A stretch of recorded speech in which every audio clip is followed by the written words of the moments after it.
히브리서 4장 15절, 베드로전서 2장 22절 말씀을 읽겠습니다. 히브리서 4장 15절 그리고 베드로전서 2장 22절 말씀 자료에 있는 대로 함께 읽겠습니다. 우리에게 있는 대제사장은 우리의 연약함을 동정하지 못하실 리가 아니요 모든 일에 우리와 똑같이 시험을 받으신 이르되 죄는 없으시니라. 아멘.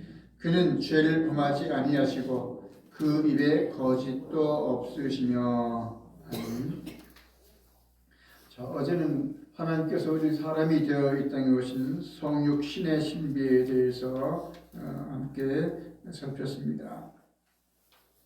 자, 육신이 되신 하나님, 즉 인간이 되신 하나님은 완전한 하나님이면서 완전한 인간이시다 그랬습니다. 완전한 하나님이면서 완전한 인간이다. 반신반인 그런 게 아닙니다. 완전한 하나님이면서 완전한 사람. 근데 우리의 구원을 위해서 하나님으로서의 모든 능력이나 영광을 다 없앤거나 한 것이 아니라 사용하지 않으셨다. 자, 이때 이제 발생하는 문제가 있습니다. 예수님이 완전한 하나님이면서 또한 완전한 사람이라고 그랬습니다.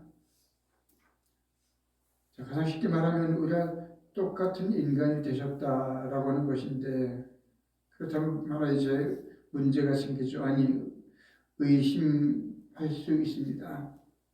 우리가 똑같은 인간이 되셨다면 우리처럼 유혹에 빠지거나 혹은 죄를 짓거나 그러지는 않으셨을까?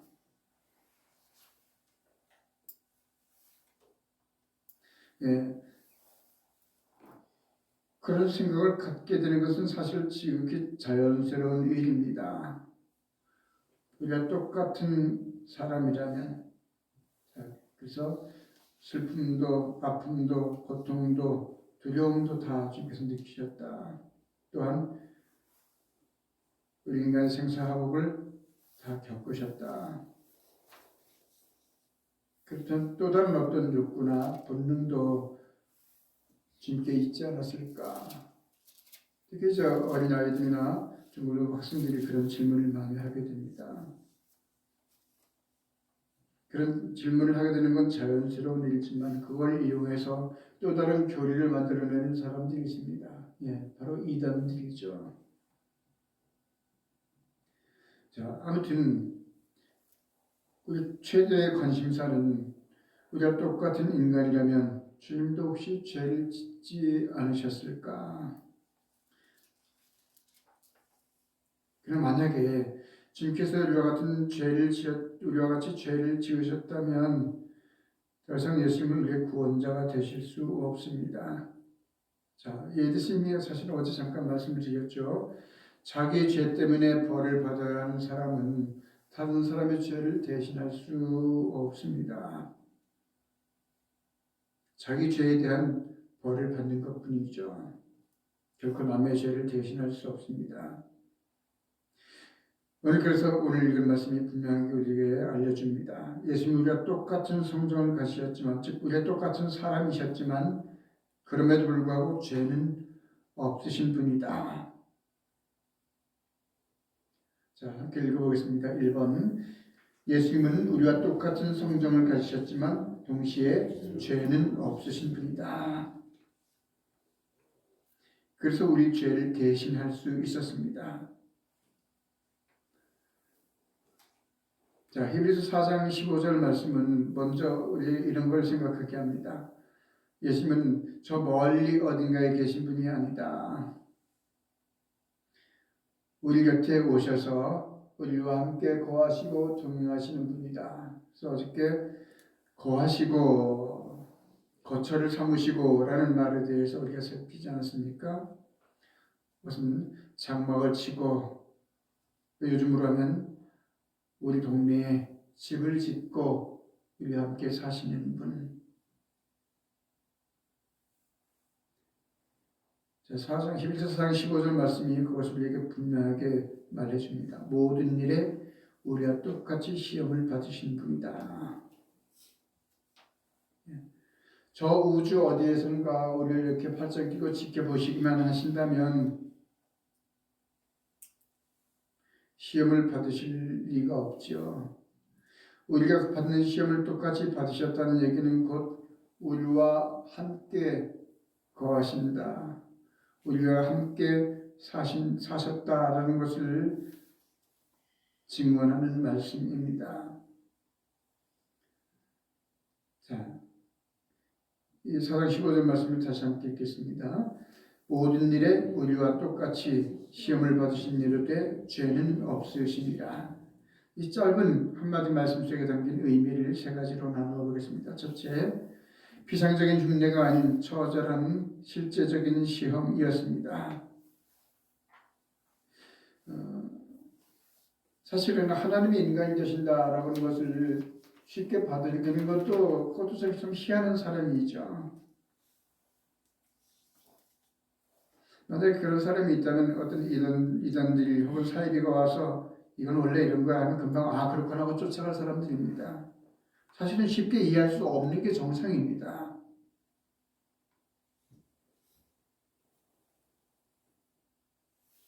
자, 쉽게 이해할 수 없으니까 하나님이 사람이 되셨다, 창조주가 피조물이 되었다라는 걸 쉽게 이해할 수 없으니까 거기서 또 많이 이제 다른 생각들을 하게 되고 이단이 생겨나게 되죠. 그래서 가장 먼저 생겨난 이단은 가연설이라고 하는 이단이었습니다. 모양만 그러신 것이지 진짜 우리가 똑같이 몸과 뼈와 살과 피를 가진 분은 아니었다. 어떤 분들은 나가서 예수님의 죽으심 부활 같은 거를 마치 연기자들이 연기하는 것처럼 신의 연기, 절대자의 연기로 그렇게 생각하는 사람들이 있습니다. 그래서 십자가에서 죽으시긴 했지만 또 그 전에 나를 버리시나이까 하기도 하고 내가 이 잔을 마셔야 되겠습니까? 라는 과정도 있었지만 연기한 거다. 실제로는 어떻게 하나님이 우리와 같이 육체적인 아픔이나 고통을 느끼실 수 있겠느냐? 그냥 연기하신 거다. 부활조차다. 그렇게 생각하는 사람들이 있습니다. 그러나 아닙니다. 연기가 아닙니다. 우리가 똑같은 육체를 가지고 계셨기, 아니 우리가 똑같은 사람이셨기 때문에 우리가 느끼는 모든 고통의 신경세포를 그대로 다 갖고 계셨습니다. 자, 먼저 육체적인 고통, 육체적인 한계를 가지셨죠. 자, 주님께서 받으셨던 시험 가운데 치명적인 시험이 어떤 거였습니까? 돌로 떡을 만들라라고 하는 거였죠. 자, 그때 어떤 상황이었습니까? 어떤 시점이었습니까? 여기 지천에 넣는 돌을 가지고 떡을 만들어라. 네, 물론 예수는 그런 능력을 갖고 계신 분입니다. 떡뿐만 아니라 지천에 넣는 돌멩이를 가지고 아브라함의 자손도 얼마든지 만들 수 있다고 하지 않았습니까?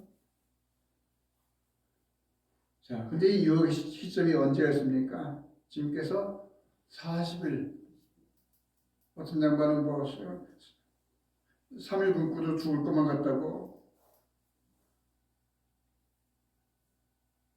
예수님 40일 금식을 하셨습니다. 그쯤 되면 기어가는 벌레도 잡아서 입에 넣고 싶은 때죠. 군인들이 행군을 할 때 어떻습니까? 가지고 갔던 준비해갔던 물이 다 동이 나면 혹시 너 물 남은 거 있냐 서로 그 나무 얼마나 안 남은 것도 서로 한 모금씩 입술만 적시고 그렇게 나눠 먹기도 하죠. 그마다 다 떨어지면 어떻게 합니까? 논바닥에 있는 고인 물도 손바닥으로 떠서 입으로 넣습니다. 그게 우리 본능이죠. 갈증에 대한 본능이고 음식을 못 먹으면 그 음식에 대한 뭔가를 먹어야 되겠다는 본능이 일어날 수밖에 없습니다. 자, 그래서 우리가 알고 있는 유명한 속담이 있잖아요. 사흘 굶어서 담벼락 넘지 않을 사람이 없다. 자연스럽게 목구멍이 포도청이라고 담을 넘게 된다, 도둑질하게 된다는 얘기 아닙니까? 그것이 식욕입니다. 육체적인 한계입니다. 다른 때도 아니고 배불리 식사를 하신 다음에도 아니고 40일 금식을 한 다음에 사탄이 그런 달콤한 유혹을 해왔습니다. 물론 배가 고프니까 이게 그렇게 해서 허기도 채우고 네가 하나님의 아들이라는 것도 증명해내고 또 당시에 어떻습니까? 많은 유대인들이 예수님의 동족이 아닙니까? 로마의 압제하에 이런 명분 저런 명분으로 다 빼앗기고 엄청난 그 굶주림에 허덕이고 있었습니다. 지천하는 돌들로 음식을 만든다면 굶주리고 있는 이스라엘 백성들도 배불리 먹을 수도 있고 치명적인 유혹이죠.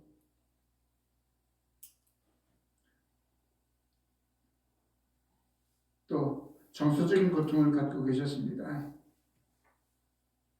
겟세마네 동산에서 핏방울이 될 정도로 간절히 기도하실 때 주께서 죽음에 대한 인간적인 공포, 두려움을 느끼셨습니다. 그래서 내가 이 사역을 마셔야만 하겠습니까?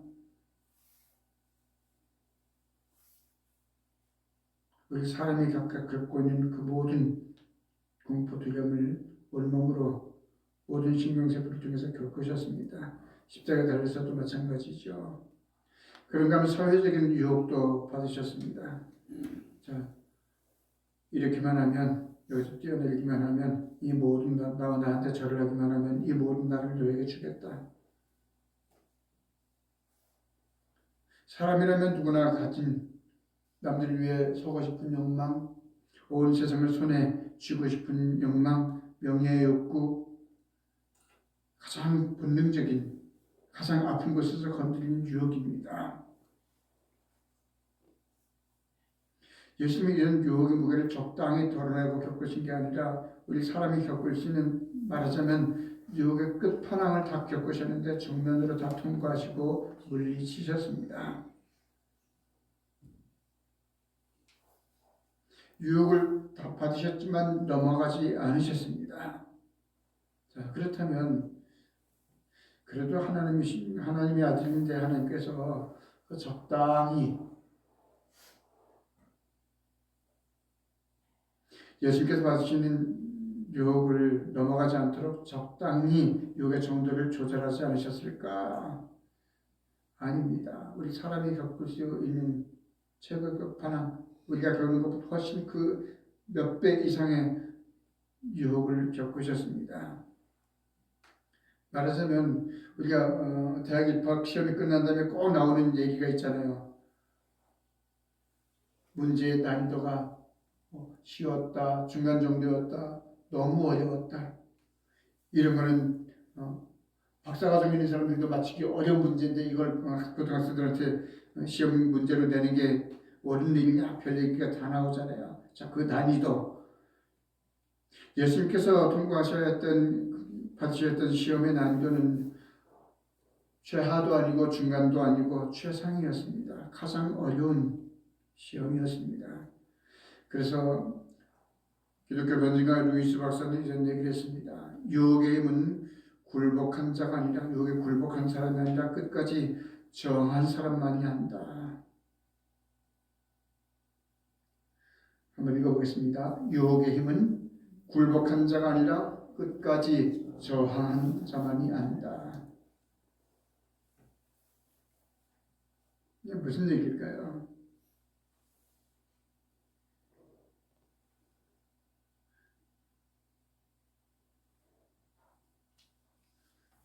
유혹에 넘어간 사람은 그렇습니다. 이 정도가 어느 정도인지 모르는 거죠. 대개 이거는 유혹이면 어떤 지점에서 타협을 하게 됩니다. 넘어지게 되는 거죠. 유혹에 빠지게 되는 겁니다. 맞아, 그 유혹의 최고의 힘이 100이라고 한다면 여기 한 20, 30 정도 더 이제 믿음이 좋거나 한 사람이랑 한 50 정도 그래서 넘어가면, 거기서 빠지면 나머지 80, 70, 80 혹은 50, 그 나머지 그 유혹이 얼마나 센지를 모르는 거죠. 알 수가 없는 겁니다. 끝까지 버틴 사람만 그 유혹의 정도가 어느 정도인지 알게 되는 것이죠. 우리가 음식점 가면 매운 음식 있잖아요. 불닭볶음면. 어떤 식당에 가면 뭐 너무 맵지 않게 해주세요. 그렇게 하지만 어떤 데는 가면 정말 그 매운 걸로 유명한 집들 있잖아요. 퍼센트인가 그렇게 해서 주문을 받더라고요. 맵기가 100이다. 그러면은 50 정도 해드릴까요? 70 정도 해드릴까요? 80 정도 해드릴까요? 50 정도 최고 맵기가 100인데 50 정도의 맵기를 먹은 사람은 그 이상의 맵기를 맵겠지라는 짐작만 하지 모릅니다. 근데 주님께서는 최고의 매운 유혹을 받으셨습니다. 그럼에도 불구하고 한 번도 죄에 무릎을 꿇지 않으셨습니다. 다시 말씀드리지만 이거는 사탄이 그래도 하나님의 아들인데 만약에 넘어가면 어떻게 내가 좀 봐줘야지 하고 70, 80 정도로 유혹한 게 아닙니다. 최고의 치명적인 뿌리칠 수 없는 유혹을 했습니다. 그러나 주님은 넘어가지 않았습니다. 그야말로 숨이 꽉꽉 막히는 그 고통을 끝까지 견디셨습니다. 다시 말씀드리면 주님께서는 우리가 겪는 유혹의 강도를 대충 아시는 게 아니라 우리가 겪는 것 그 몇 배 이상이 더 지독하고 더 무서운 더 강력한 죄의 무게를 직접 몸으로 받아내신 분입니다. 우리를 체휼하셨다라고 하는 것은 그런 의미를 갖고 있습니다. 자, 오늘 그 말씀 그래서 우리를 충분히 동정할 수 있는 분이다라고 말씀 읽었죠. 공감하시는 대제사장 동정의 진짜 의미. 자, 이 동정이라는 말은 어떤 겁니까? 불쌍히 여기는 걸 우리가 동정이라고 하지 않습니까? 불쌍히 여기는 마음. 영어로는 심파티라고 하는데 이 말은 헬라어 심파데오라는 말에서 생겨난 말입니다. 우리말로 번역하면서 의미상 동정이라는 말로 번역을 했는데 이 심파데오라는 헬라어를 우리말로 그대로 옮기면 고통을 함께 겪는다는 뜻입니다. 자, 동정이 뭐라고요?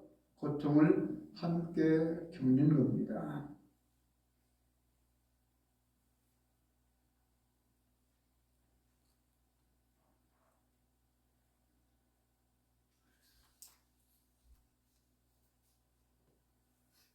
자, 우리가 장례를 치를 때 그 가족들뿐만 아니라 우리도 눈물을 흘립니다. 슬픔을 함께 겪는 거죠. 동네 앞에 예전에 행여가 지나가면 누군지 모르는데 그냥 함께 눈물을 흘리게 됩니다. 그런 걸 동정이라고 하는 것이죠. 성경에서 말하는 동정의 진짜 뜻은 그냥 불쌍히 여기는 정도가 아니라 함께 겪는 겁니다. 고통을 함께 겪는 겁니다. 주님께서는 우리 인간이 겪는 그 모든 고통을 다 친히 겪으셨습니다. 지금도 우리가 고통 가운데 있을 때 그 고통을 함께 나누어지는 분입니다. 저 멀리 강 건너 불구경하듯이 이 추운 겨울에 불이 났어. 여기까지 따뜻하네. 해서 손을 앞으로 내미는 그런 게 아닙니다.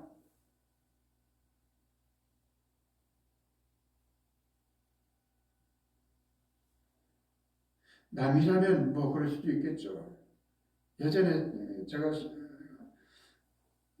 신학교 가기 전에 저희 오촌 아저씨 댁에서 이제 일을 했었는데 남대문 그 액세서리 상가에서 일을 몇 개월 했었습니다. 그 집에서 이제 오촌이가 당숙이죠. 당숙 댁에서 먹고 저가면서 거기 동생이 있었습니다. 그 육촌이죠. 그 녀석이 옛날 얘기를 하는 겁니다. 초등학교 다닐 때 학교 끝나고 집에 오는데 동네 불이 났다 그러더래. 야, 불 구경 가자 하고 달려갔더니 지네 집이 얼었다고 했더라고요. 자, 그러나 이제 어디서 철없을 땐 그랬지만 철이 들면 어떻게 됩니까?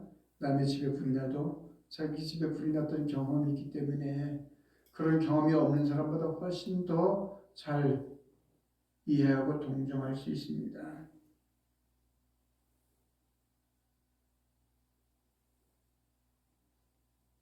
우리가 배신을 당해서 잠 못 잘 때가 있잖아요. 내가 그런 걸 믿는 게 아니었는데 그런 경우도 있지만 그런 경우는 사실 좀 더 일찍 극복하고 잊어버리게 되죠. 어떤 경우가 더 힘듭니까? 하늘이 무너져도 내가 그 사람이 그럴 줄은 몰랐다 싶은 사람에게서 배신을 당했을 때 잠 옵니까? 잠 못 자죠.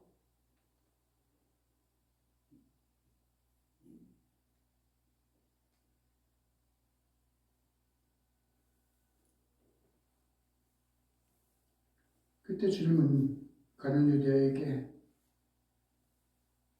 배신을 당하신 경험이 있기 때문에 그 쓰라림을 아십니다. 우리가 가난함 때문에 비굴함을 느끼게 될 때 머리 들 곳조차 없으시던 주님께서 그 서러움을 아십니다. 그래서 우리를 동정할 수 있는 분이다. 우리가 고통을 함께 겪으시는 분이라고 성경이 말씀하고 있습니다. 그러니까 주님 저 지금 너무너무 힘들어 죽겠어요 하고 울부짖을 때 야, 너 그거밖에 안 되냐? 라고 하시는 분이 아니라는 얘기죠. 나도 네가 지금 겪고 있는 것 중에 얼마나 숨막히는지 얼마나 힘든지 안다. 그래서 우리 손을 붙잡아 주시고 어깨를 다독거려 주시는 분입니다. 자, 베드로전서 2장 22절은 이렇게 말씀합니다. 함께 읽겠습니다. 그는 죄를 범하지 아니하시고 그 입에 거짓도 없으시며. 자, 행동으로 죄를 짓지 않으셨을 뿐만 아니라 마음으로 죄를 짓지 않으셨을 뿐만 아니라 입술로도 죄를 짓지 않으셨습니다. 그래서 거짓말도 하지 않으셨다라고 말씀하고 있습니다.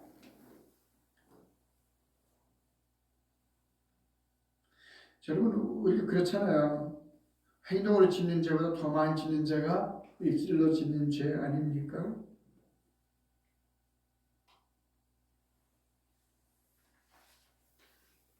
혹은 마음으로 짓는 죄가 아닙니까?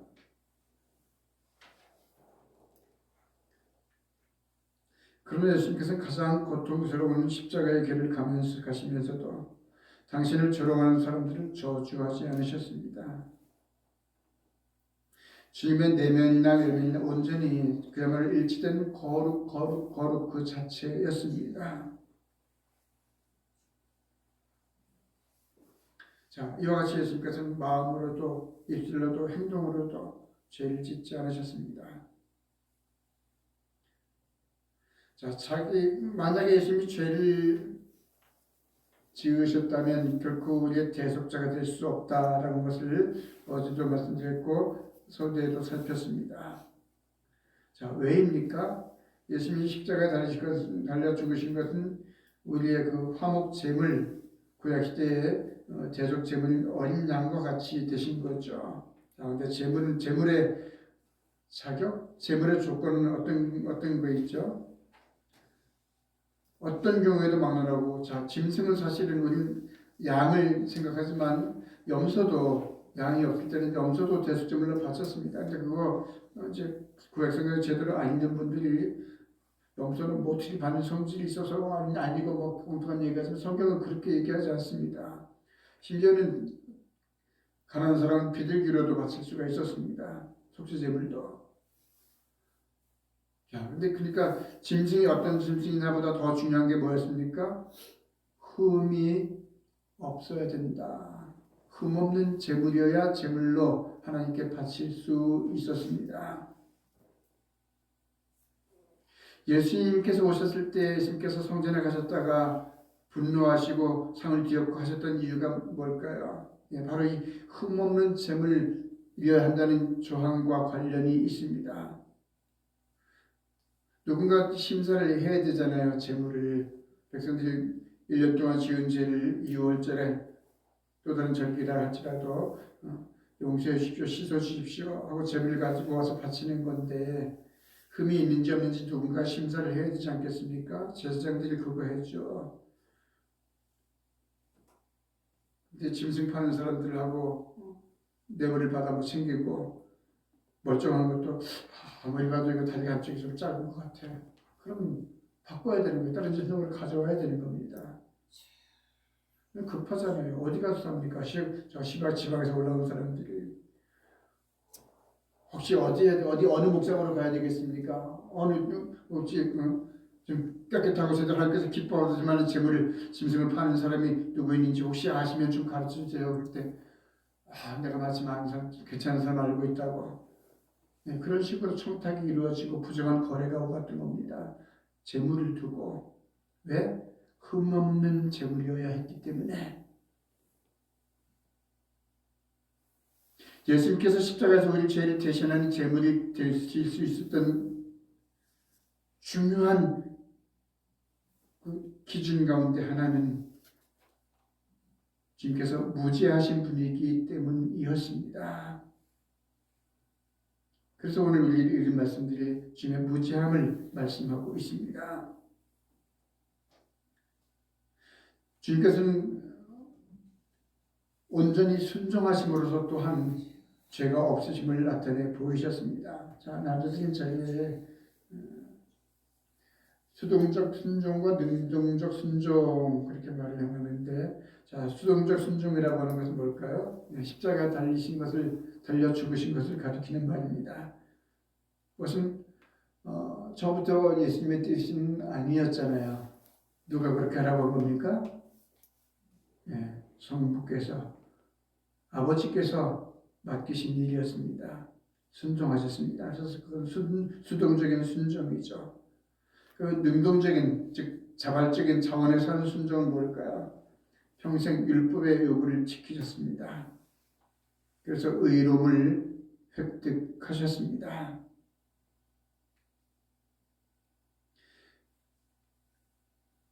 이와 같이 예수님께서는 온전한 의, 완벽한 의를 가지셨기 때문에 우리를 대신해서 희생제물이 되실 수 있었고 대속제물이 되실 수 있었고 그 예수님의 의가 오늘 우리에게 전가된 것입니다.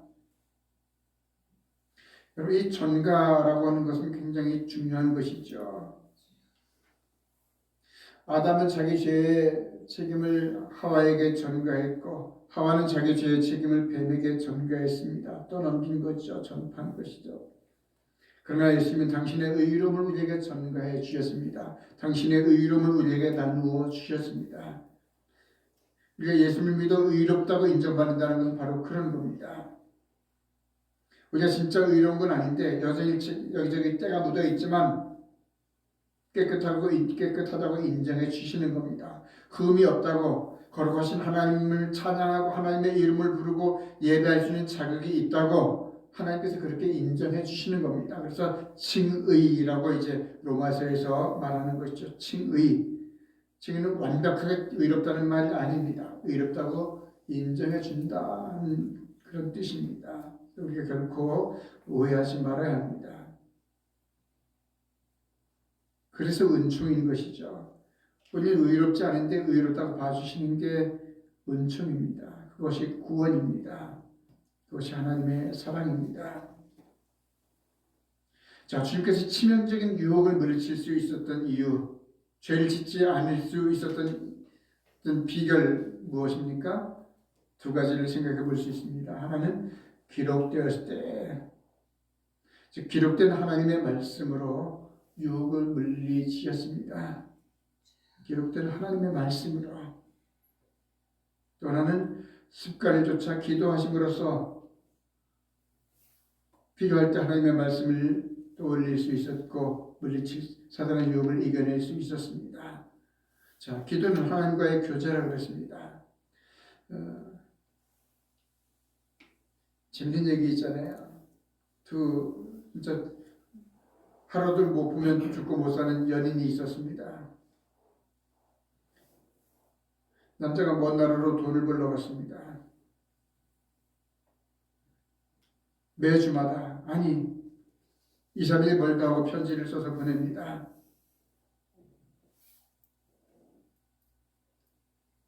집에 있는 여자친구는 날마다 남자친구가 보내오는 편지를 읽으면서 눈물을 흘리고 그 남자친구를 그리워합니다.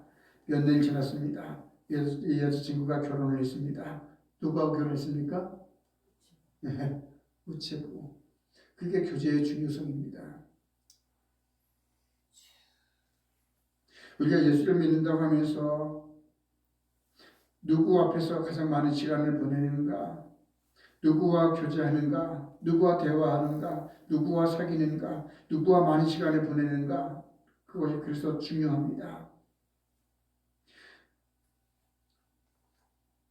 우리가 친구를 사귀거나 배우 사건을 고르거나 할 때 또 그래서 그런 얘기 하지 않습니까? 친구를 봐라. 가정 그 사람의 가정도 봐야지만 친구도 그 사람의 친구도 봐야 한다. 주님께서 늘 하나님 아버지와 기도로 교제하셨기 때문에 늘 에너지를 공급받으셨습니다. 이 에너지는 단순한 어떤 능력만이 아니죠. 하나님의 사랑, 인격, 성품, 인간에 대한 사랑, 인간을 구원하고자 하는 의지, 이 모든 것들을 지속적으로 공급받으셨습니다. 여러분, 죄를 짓지 않은 삶은 저절로 얻어진 것이 아니었습니다. 매 순간 하나님의 말씀을 읽고 묵상할 뿐만 아니라 하나님과 교제하면서 아버지의 뜻에 당신의 뜻을, 당신의 그 두려움을 다 처절하게 치열하게 굴복시킨 순종의 결과였습니다. 그래서 예수님의 무죄에 대해서 이야기하면서 예수님의 순종에 대해서도 함께 살폈던 것이죠. 멀어지면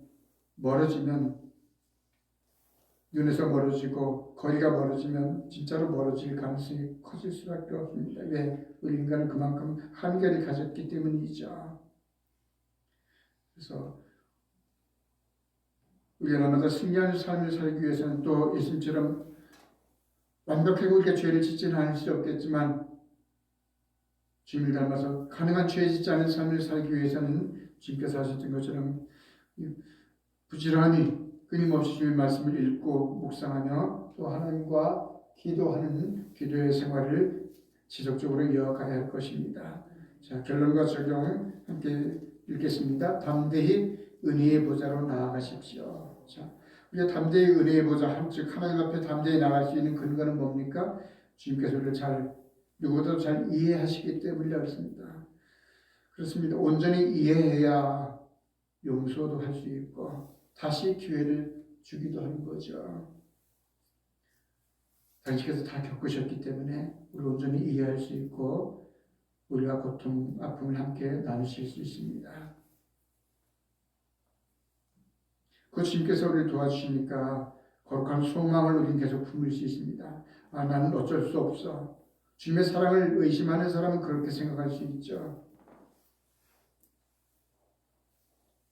우리 위해서 생명까지 내어주신 주님이시기 때문에 우리를 소중히 여기십니다. 우리를 아끼십니다. 예수님께서 광야에서 시험을 받으실 때 이끄셨고 도우셨던 성령께서 또한 우리로 하여금 이길 수 있도록 도와주실 줄 믿습니다.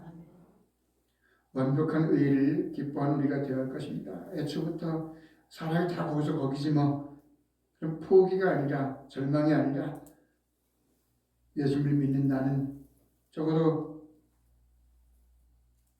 완벽하게는 아닐지라도 예수님께서 흐뭇해하시는 그런 삶을 살아야지라는 열망을 우리가 품어야 할 것입니다. 비록 때로 우리의 생각이, 우리의 입술이, 우리의 행동이 누더기처럼 보일지라도 흠없는 예수님의 의로움이 나의 의로움이 되었습니다. 하나님께서 그렇게 하셨습니다.